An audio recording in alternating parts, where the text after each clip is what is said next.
Good afternoon. It is Friday, June 28th. I'm Yumna Naufal, and these are today's headlines. Saida Mufti Sheikh Salim Susan condemns the recent clashes in the southern city, demanding that the state assume its responsibilities in following through with the investigation in the unrest.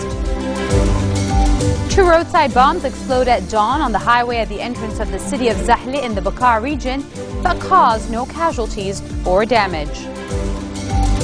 And Syrian rebels advancing from the Jordanian border seize a strategic army position in the southern city of Daraa as deadly fighting rages on in the surrounding province. Saida Mufti Sheikh Salim Susan condemned the recent clashes in the southern city, demanding that the state assume its responsibilities in following through with the investigation in the unrest. He said, quote, "We reject the use of arms on the internal scene in Lebanon, regardless of which side they belong to. We also oppose call for soldiers to defect from the army," he declared during the sermon of the Friday Muslim prayers that was held at the Zatari Mosque in Saida. "We also condemned the assault on the army and the resulting deaths in the clashes that followed," he told worshippers, that included a number of officials, such as the head of the Future Movement, MP Fuad Sanyura. In an indirect reference to Hezbollah and its alleged participation in the city's recent clashes, Susan said, "We are condemning the raids and arrests carried out by some armed groups and hold the state responsible for this development." 2 roadside bombs exploded at dawn on the highway at the entrance of the city of Zahle in the Bekaa region, but caused no casualties or damage. A military expert said the explosion was caused by 2 90mm mortar shells connected to a detonator, according to the state-run national news agency. The NNA said that the bombs that were planted in the barrier separating 2 lanes exploded at around 5:30 this morning. Media reports said that the bombs were targeting a convoy for Hezbollah heading to Syria. The explosion prompted the convoy to open fire in the air, and one of the bombs caused a 40 cm crater in the street, while the other 20. On Tuesday, a nail bomb exploded at dawn on the Masna'a main road in the eastern Bekaa Valley without any casualties. United Nations Special Coordinator for Lebanon, Derek Plumley, is stating that his recent visit to Tripoli was a demonstration of the international community's support for the northern city. He told As-Safir newspaper that the residents need to be reminded of their loyalties to the cities and the need to keep it secure despite the conflict in Syria. He stressed the need to tackle the spread of arms in Tripoli and overcome the tensions linked to the crisis in neighboring Syria. The residents should resort to dialogue instead of force at the eruption of disputes, he remarked. He stated that his visit is aimed at discussing with officials how to reach viable solutions to the instability in Tripoli, adding that he hopes the UN's message that the Lebanese army and security forces need to be supported would be respected by all powers on the ground. U.S. officials have pledged renewed support for Lebanon's army, saying it was the sole guarantor of stability days after the battle with supporters of the preacher in Saida, Ahmed al-Assir. U.S. Secretary of State John Kerry on Thursday stressed his country's continued support for the Lebanese army, which proved to be the sole guarantor of stability and civil peace, as well as combating terrorism. One day earlier, the top U.S. military officer said he recommended bolstering Lebanese forces grappling with the fallout from Syria's civil war by sending in military trainers and accelerating arms sales. "We've made a recommendation that as we look to the challenges faced by the Lebanese armed forces, we would work with them to help them build additional capability," General Martin Dempsey said at the Pentagon.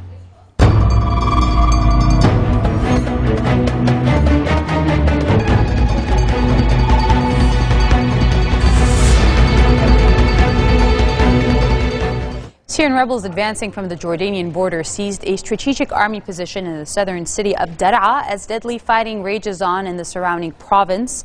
The Los Angeles Times reported that week the U.S. Special Forces were providing training in Jordan to Syrian rebels that included instruction in the use of anti-tank and anti-aircraft weapons.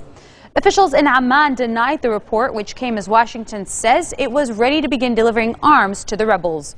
The rebel advance comes as the army steps up its shelling of rebel-held areas of Daraa province, killing at least 4 women and 4 children, according to the Syrian Observatory for Human Rights.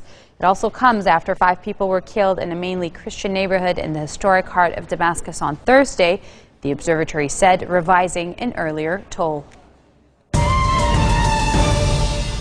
UN Security Council renewed for 6 months a peacekeeping mission in the Israeli-occupied Golan Heights, monitoring a decades-old truce between Israel and Syria that has been shaken by a spillover of violence from Syria's civil war. The unanimously agreed resolution stresses the need for the peacekeepers, who currently just carry handguns, to boost their protection. Diplomats said troops would likely now get equipment such as flak jackets, armored vehicles, and machine guns. The UN also plans to increase the force, which is known as UNDOF, and has been operating with about 900 troops to its authorized strength of 1,250. I wish to draw the attention of Council members to document S/2013/345, the report of the Secretary-General on the United Nations Disengagement Observer Force. It is my understanding that the Council is ready to proceed to the vote on the draft resolution before it.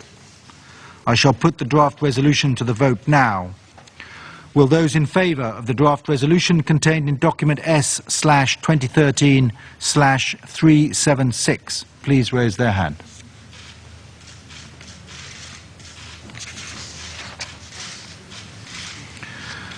The result of the voting is as follows.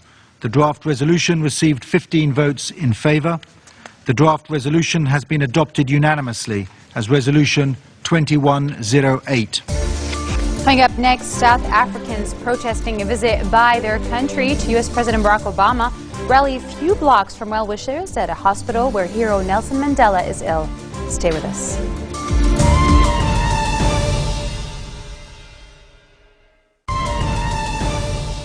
Welcome back. Supporters of Egyptian President Mohamed Morsi are set to begin an open-ended demonstration 2 days before planned rallies against him, setting up a showdown in the streets in the coming few days.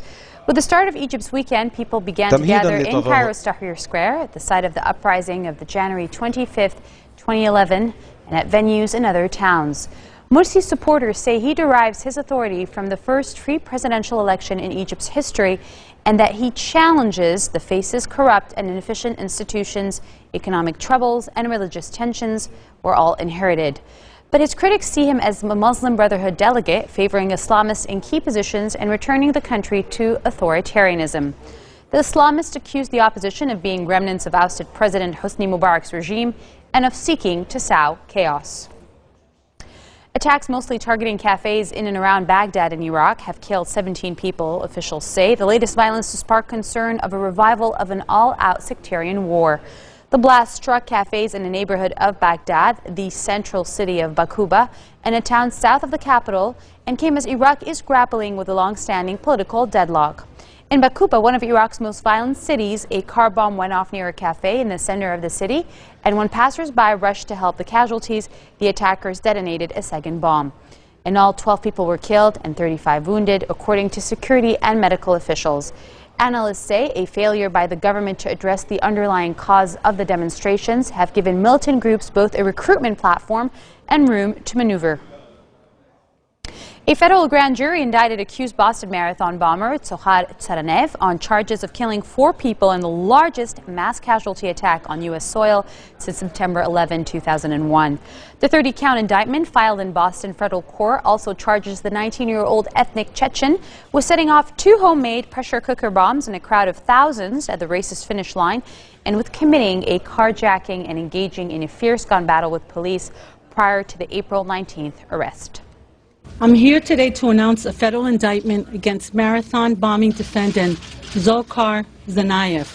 And the indictment alleges that Tsokhar Tsarnaev is responsible for the deaths of Crystal Marie Campbell, Lindsay Liu, Martin Richard, and Officer Sean Collier, and also for maiming, burning, and wounding scores of others.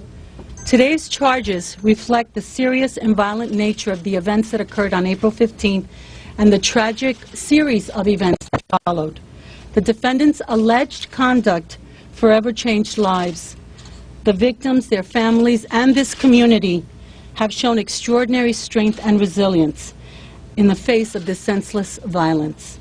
And it is with the hundreds of injured, as well as the victims in this case, in mind that we proceed to seek and make sure that justice is served. The indictment that the grand jury returned today charges the defendant with numerous counts, among them conspiracy to use a weapon of mass destruction resulting in death, and using a weapon of mass destruction resulting in death. Conspiracy to bomb a place of public use, as well as bombing a place of public use resulting in death. And I do want to take this opportunity to state that the indictment, a very, very important document, is just a set of charges, very important charges that will start this legal process, or will continue and proceed with the legal process, but these are allegations.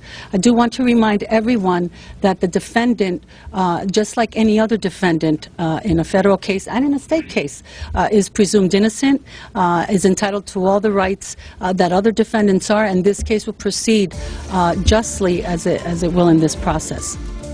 World headlines in brief. A former U.S. spy agency contractor facing charges of espionage remains out of sight at a Moscow airport starting the 6th day he has likely spent in the transit zone of Sheremetyevo Airport, the area between the departure gate and formal entry into the country.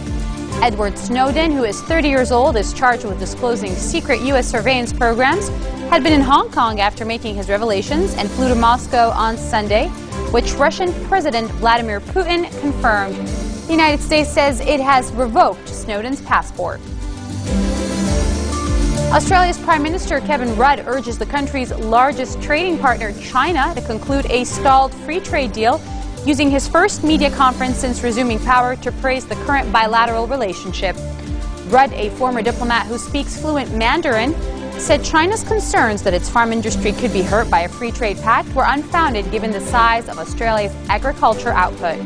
Australia and China began free trade talks in 2005, but the negotiations have stalled over Beijing's concern over opening their market to Australian food, while Australia wants China to do more to protect intellectual property.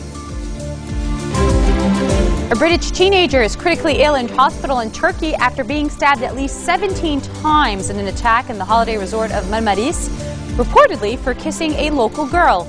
The 17-year-old, named as Dwayne Ward, was reportedly discovered by local residents early on Tuesday, stripped naked with multiple stab wounds.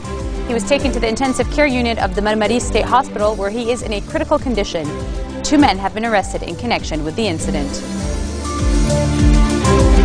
And the San Antonio Zoo exhibits a 2-headed Texas cooter named Thelma and Louise on June 27th.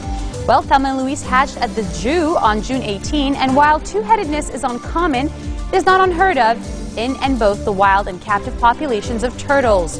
Bicephalic animals, as they are known, those with 2 heads, are actually twins that did not separate, resulting in 2 heads on one animal.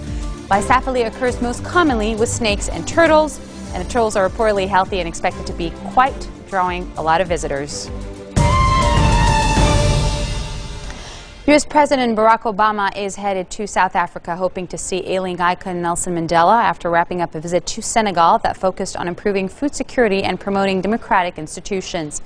Obama is in the middle of a 3-country tour of Africa that the White House hopes will compensate for what some view as years of neglect by the administration of America's first black president.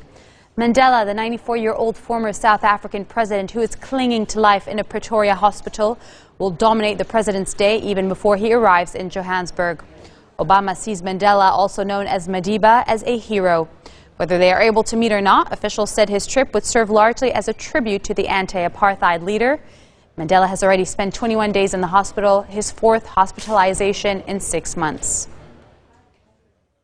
Shows that he is actually concerned, and he does actually take care of whatever that's happening in the other countries.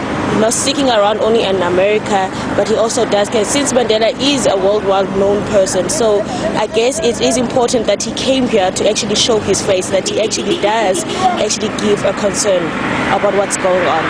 No, concerning the condition of Madiba, that guy has done his job, has done a lot for South Africans and the world at large. So I think,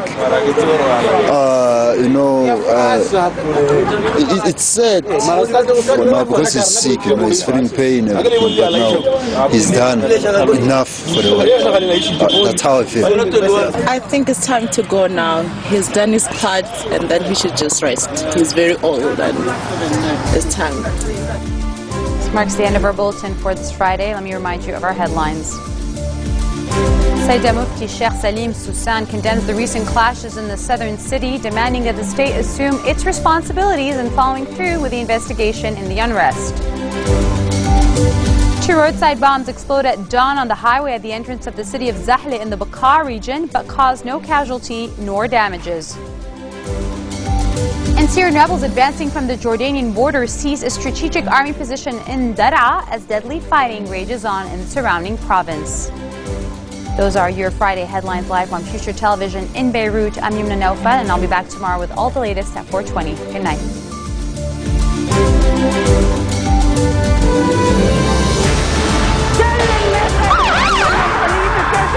احنا بدنا البيت،